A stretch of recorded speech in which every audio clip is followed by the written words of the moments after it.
Lagasse, Nilsson Riddle, a pop guitar track, and a Lemon Margaritini have in common? Well, funny you should ask. A number of years ago, my wife and I were in New Orleans, eating our way through town, of course. We'd gone to a couple of Emeril's restaurants. We were walking past a bookstore and I walked in. I found this. It had just come out, Louisiana Real and Rusty. It's a very good cookbook. I've learned a lot from it. He's quite generous with information. He shares a lot of things other people might not. One tidbit I picked up is that he often uses two of the same kind of thing to amp up the flavor. If he's using garlic, he might use garlic powder too. If he's using onions, he might use onion powder too. It just amps up the flavor a bit. What does any of this have to do with Nilsson Riddle, one of the greatest music arrangers of the last century?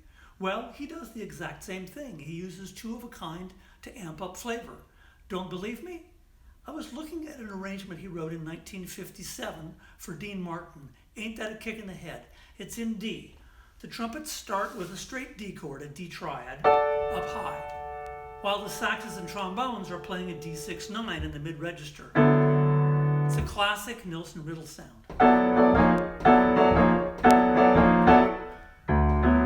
One flavor down low, another up high. Now my music arranger friends will all say, oh, that's nothing special. Everyone puts the triad over the rest of the chord. But in 1957 it was certainly special. Coming out of the standard way Big Band had been written in the 1930s and 40s, this was new and had a certain zing to it. Two of a kind to amp up flavor. Not enough? The year before, 1956, he wrote the classic arrangement for Frank Sinatra, I've Got You Under My Skin. It's in D flat. It starts with the woodwinds and trombones playing a D flat major, a major 9, and the bass clarinet underneath them. There's one flavor, D flat major 9. The celeste, up high, is playing virtually the same chord we saw in the last arrangement. Here it was in D, now we're in D flat, taken up an octave. So we've got the D flat major 9 here, and the D flat 6-9 up there, putting an extra spice on it. Two of a kind in different registers. It gets more interesting. 2 bars later, the woodwinds and the trombones, in the same register, are playing an E flat minor 7. Bass clarinets in the same thing. E flat minor 7 over D flat. The celeste hasn't changed. Whoa, you say, bitonality in 1956 in a Frank Sinatra chart? Well, it's not really bitonality, because with the E flat minor here, this celeste is really just the upper echelon of the chord. It sounds like the same chord. It's two of a kind, it's just a little spice.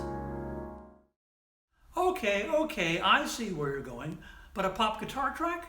We do the exact same thing. We record an acoustic guitar, strummy rhythm, pan it out extreme left to right, do another one, pan it the other way. The second one is almost the same, not exactly. Two of a kind for some extra flavor. Don't believe me? Listen to pretty much any Eagles tune. I recommend Lion Eyes. How does it start? With a rhythm section groove, 2 acoustic guitars, panned out left and right, 2 kinds for extra flavor. It's a little spicier. Too geeky for you? I think you need a drink. Let me make you one. Let me make you a lemon margaritini. What's a lemon margaritini? Well, it's a margarita, except it's made with lemon instead of lime, and it's having an identity crisis. It thinks it's a martini. We start with some crushed ice in a cocktail shaker. Add 1.5 ounces of tequila. A little splash of agave syrup. Some lemon juice. Wait a minute, that's not a lemon. That's a lacrosse ball.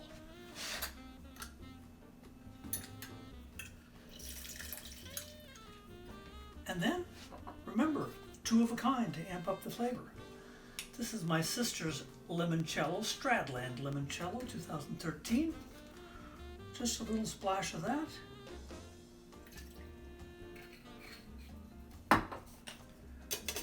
Shake it up.